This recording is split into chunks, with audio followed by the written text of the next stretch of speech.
Bienvenidos. Hoy vamos a meternos de lleno en la historia económica de América Latina durante el siglo XX. Una verdadera montaña rusa, ¿eh? Llena de crisis, sí, pero también de reinvenciones que marcaron a la región para siempre. Ok, vamos al grano. La pregunta es clave. ¿Cómo es que una crisis mundial puede forzar a todo un continente a cambiar su forma de hacer las cosas? Para entenderlo, primero hay que ver qué es lo que se rompió, ¿no? O sea, ¿cuál era ese modelo económico que funcionaba hasta que dejó de funcionar? Bueno, entramos en la primera parte, el fin de una era, el colapso del modelo primario exportador. Y es que, antes de 1929, la cosa estaba clara. La economía de América Latina dependía del resto del mundo de una forma pero muy particular. Por muchísimo tiempo, la fórmula parecía perfecta. El motor de todo era exportar productos primarios, materias primas, alimentos, lo que la tierra daba. Y funcionó, ¿eh? Por décadas, esto trajo un crecimiento económico bastante rápido, porque conectaba la increíble riqueza natural de la región con lo que el mundo quería comprar. Pero claro, llegó la Gran Depresión, y aquí se ve clarísimo el golpazo. De un momento a otro, la base de todo este sistema se vino abajo. Las exportaciones, que eran el corazón de la economía, se desplomaron. Así, de repente. Y las consecuencias fueron inmediatas y gravísimas. Crisis en la balanza de pagos, déficit fiscal por todos lados, suspensión de pagos de la deuda. El comercio mundial, como se conocía, simplemente se paralizó.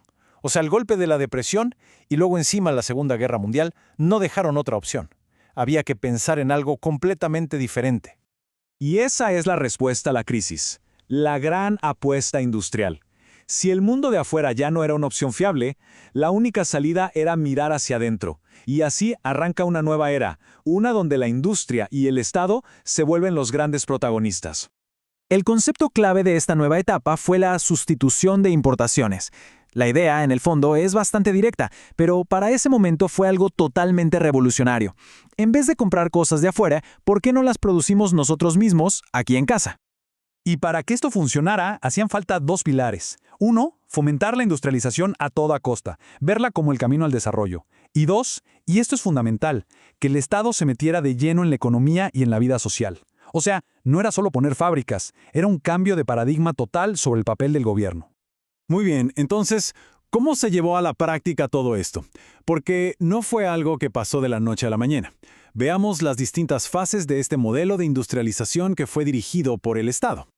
Aquí lo vemos organizado en el tiempo. Primero, una fase que podríamos llamar pragmática, desde el 29 hasta el 45, que fue más bien una reacción a la crisis. Después viene la fase clásica, hasta mediados de los 60, donde la idea ya estaba mucho más consolidada. Y finalmente, una fase madura, hasta los 80, donde la cosa se empieza a complicar un poco más. Justo en esa fase clásica apareció un problemón de hecho, el llamado estrangulamiento externo. A ver si se entiende fácil. Para crear industrias necesitas importar máquinas y tecnología, pero para importar necesitas divisas, dólares. Y si tus exportaciones tradicionales no generan suficientes dólares, ¡pum!, te quedas atascado. El crecimiento se frena. Este fue el gran dolor de cabeza por muchísimos años. Y este problema del estrangulamiento externo llevó a un cambio de estrategia muy interesante. Si en la fase pragmática el objetivo era crear industrias nuevas para no depender de las importaciones, en la fase clásica el foco cambió. Ahora la prioridad era blindar, proteger a las industrias que ya existían. Además, se empezó a pensar en la integración regional como una forma de abaratar costos. Ya en la fase madura, el modelo se diversificó todavía más. Se intentaron varias cosas a la vez. Por un lado, se buscó fomentar las exportaciones con incentivos. Por otro, se quiso profundizar aún más la sustitución de importaciones. Y, al mismo tiempo, especialmente en el cono sur con las dictaduras militares, empezó a haber un ataque directo al intervencionismo del Estado. Un poco contradictorio todo, ¿no? Así que tenemos casi medio siglo con este modelo. Con sus aciertos y sus problemas, dio forma a todo el continente. Pero, como ya vimos al principio, la historia es cíclica. Y otro golpe desde afuera estaba a punto de cambiar las reglas del juego otra vez. Ese punto de quiebre tiene fecha y nombre, 1973, la crisis del petróleo. Y esta nueva crisis mundial dejó al descubierto todas las grietas del modelo. Volvieron los problemas de la balanza de pagos, el crecimiento se estancó de golpe y algo muy sintomático, la industria empezó a pesar menos en la economía total, en el PIB. Y así llegamos a la siguiente etapa: crisis y nuevo rumbo. Las consecuencias de la crisis del 73 fueron el comienzo del fin para esta era de industrialización dirigida por el Estado. Se abría un nuevo capítulo, uno bastante oscuro.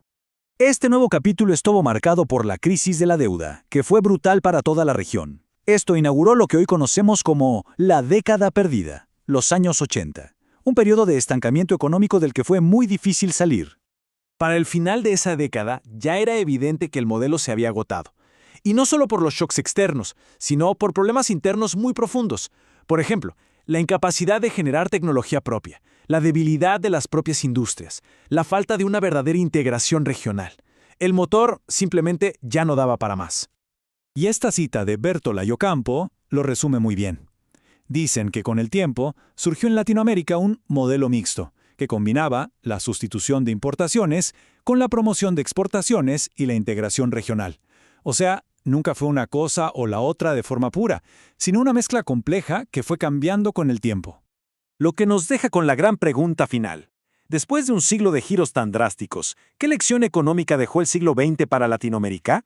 Quizás lo que esta historia nos muestra es el peligro de apostar todo a un solo modelo, sea el que sea.